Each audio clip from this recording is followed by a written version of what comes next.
USCIS recently announced that for any applications for relief with USCIS, if they are denied, then the government will be issuing notices to appear in immigration court. Hi, I'm attorney Alicia Morgan of Immigration Lawyers USA, and I solve immigration problems. Previously, the government would only refer specific cases to ICE for prosecution by immigration authorities with immigration court. So only usually it would have been people who have deportation, deportable offenses, or people who have specific crimes or maybe have been accused of immigration marriage fraud.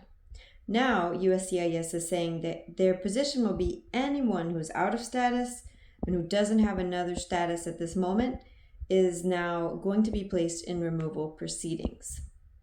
Another thing that they announced is that they do not have to and basically will not necessarily be sending requests for evidence if your application is missing anything. Previously, it was the custom and normal process for USCIS to ask for evidence, and sometimes more than once, if your case was missing any evidence that they needed to approve your case.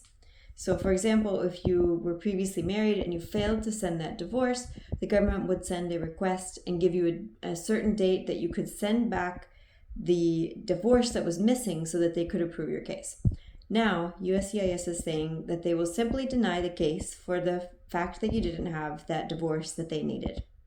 And because they deny the case because you didn't send that document, now you're going to be placed in removal proceedings.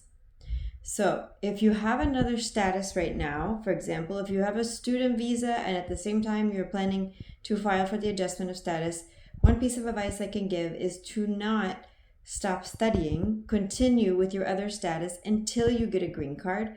That's one way to avoid getting placed in removal proceedings. And another another tip I can give you would be to hire a very experienced immigration attorney to handle your case to ensure that everything you need will be filed with a case and that you have the best and strongest case to win your case and avoid being placed in removal proceedings. Follow us for more tips.